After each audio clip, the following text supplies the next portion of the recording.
Assalamualaikum warahmatullahi Waalaikumsalam.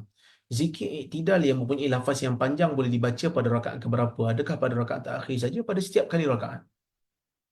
Ada pelbagai bacaan iktidal yang dianjurkan dalam hadis-hadis Nabi SAW. Ada yang panjang, sebab itu di Mekah dia iktidal dia panjang. Siapa yang pernah pergi Mekah, iktidal dia lama.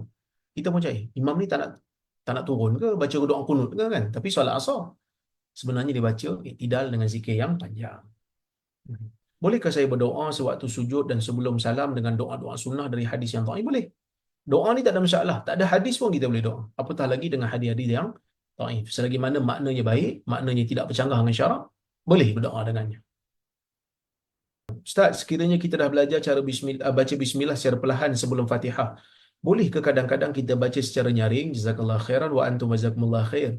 Sebenarnya dalam bab baca basmalah secara dengan suara yang kuat ataupun dengan suara yang perlahan, ini khilaf yang muktabar di kalangan para ulama. Mazhab Syafi'i cenderung untuk baca kuat, mazhab Hambali, Hanafi dan juga Maliki cenderung untuk Maliki tidak baca, tetapi Hambali baca perlahan. Ya.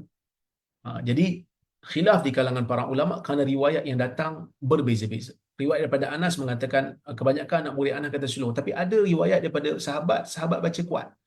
Oleh kerana itu khilaf muktabar. Ibn Qayyim kata dalam banyak keadaan Nabi ni baca slow, tapi ada bukti yang menunjukkan kadang-kadang Nabi baca kuat. Jadi sebab itu kalau kita tengok Imam Mekah pun dia ada baca kuat. Ada waktu di Masjid Shah Alam dia baca pelan pula kan. Jadi benda ni khilaf yang muktabar, tak perlu untuk dijadikan polemik. Boleh amal ke mana-mana pun. Ya. Assalamualaikum. Jika kita masuk masjid waktu hampir maghrib, waktu itu termasuk waktu yang diharamkan salat, adakah kita tidak boleh salat tahiyatul masjid? Salat yang waktu-waktu yang tidak boleh salat dikecualikan padanya salat yang ada sebab yang mendahuluinya. Maksudnya bila kita masuk masjid, kenapa kita salat tahiyatul masjid? Sebab kita masuk masjid. Maka dikecualikan boleh kita salat. Disunatkan kita salat walaupun pada waktu yang dilarang, kerana waktu itu kita masuk masjid. Kerana Nabi SAW mengatakan, "Idza dakhala ahadakumul masjid, fala yajlis ataupun falyarka' raka'atin qabla an yajlis." Kama qala. Siapa yang masuk masjid, hendaklah dia salat 2 rakaat sebelum dia duduk.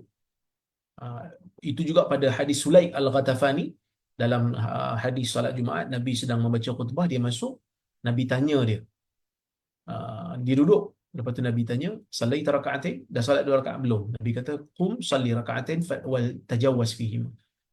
Nabi kata bangun, salat 2 rakaat dan ringkaskan solat tu. Menunjukkan solat tahiyatul masjid ni dikecualikan daripada waktu-waktu yang dilarang. Boleh untuk disolat pada waktu yang dilarang pun, kerana ada sebab yang mendahuluinya. Wallahu ta'ala a'lam bisawab. Ibu ayah saya bercerai. Ayah saya kata ayah buang semua anak ayah. Saya ada WhatsApp minta maaf tapi dia senyap je. Saya naklah jumpa anak ayah saya dengan bini baru. Anak tu jadi adik tiri saya lah kan. Adakah saya tidak akan ditanya tentang mereka di akhirat? Saya doa setiap kali solat supaya dapat jumpa mereka. Saya takut ayah saya mati sebelum saya dapat jumpa dia. Pertama, saya ucapkan sabar kepada Tuhan. Ini merupakan ujian yang besar. Tapi ada satu hadis yang mana ada seorang sahabat Nabi SAW jumpa Nabi, dia kata dia buat baik kepada keluarga dia untuk menghubungkan silaturahim, tapi mereka tak buat baik pada dia.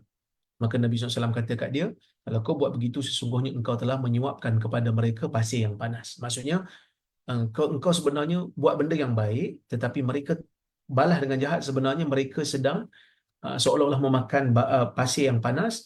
Maksudnya mereka akan rasa tak selesa dengan diri mereka, dengan tindakan mereka. Jadi teruskan buat benda baik, teruskan ucapan yang baik. Kalau ada waktu-waktu yang boleh kita ucapkan dengan ucapan seperti hari raya dan sebagainya, waktu-waktu yang mustajab doakan untuk mereka dengan kita berikan doa melalui WhatsApp dan sebagainya. Selain daripada doa yang bizahril ghaib, doa yang kita kirimkan kepadanya dalam keadaan dia tak tahu, teruskan buat baik pada dia, hantar hadiah ke apa pada dia pada hari-hari yang kita rasa dia boleh gembira dengan pemberian kita. Mudah-mudahan itu semua akan membuka hati dia untuk menerima kita. Tapi tak berdosa lah.